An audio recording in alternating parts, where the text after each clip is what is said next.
God is good. There is judgment. There is judgment. There is judgment.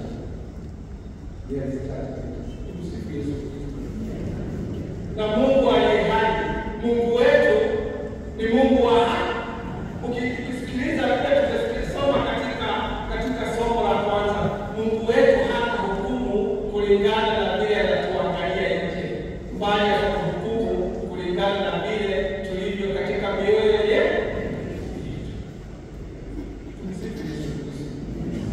Tumuogope huyo ambaye anaona ndani ya mioyo.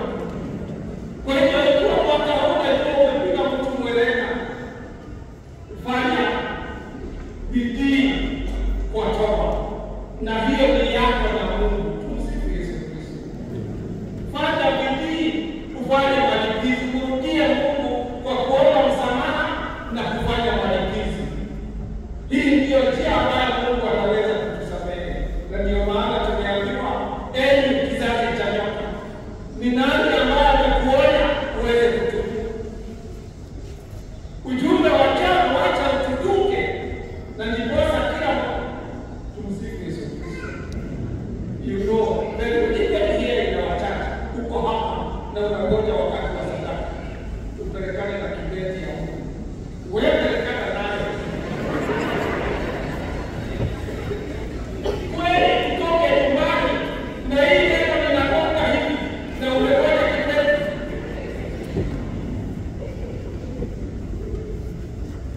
That is happening. 2 weeks ago, watu wamelia kwa graduation. Unaenda na Yesu anakuangalia na unaingia kwa kibeti ya mtu, badala uombe, unaingia kwa kibeti na unarudi unatoka vizuri.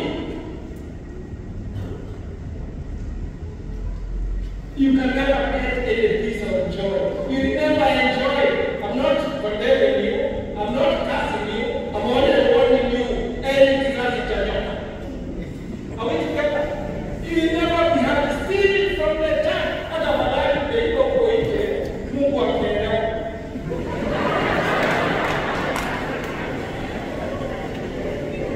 Kwa kanisa yake.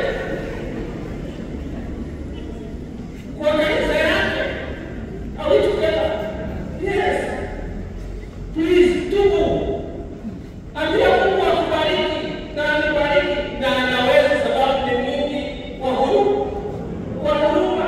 Lakini unapokuja unawacha mwingine badala asifu Mungu, anaenda na machozi zaidi, sababu umebeba kibeti, umebeba kifunguo,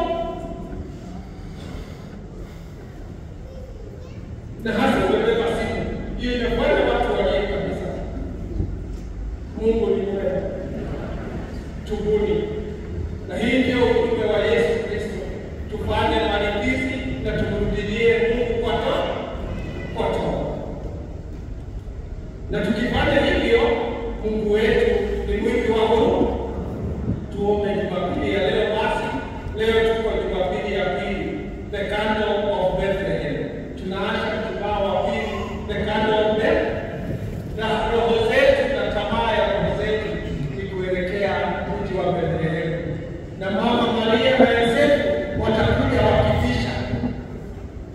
Na sisi tutasema nini? Tutasema nini mwaka huu? Nyumba bado imejaa. Na ikiwa imejaa nini? Tena arudi kwa holi na ng'ombe.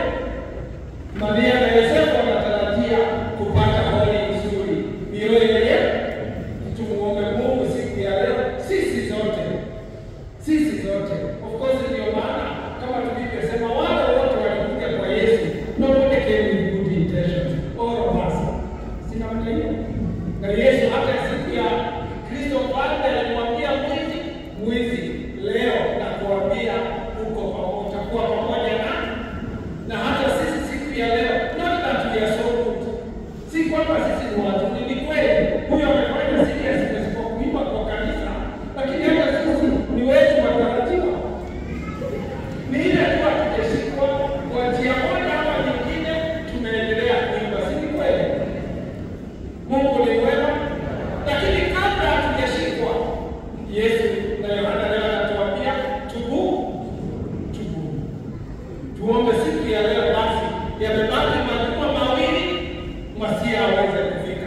njoo basi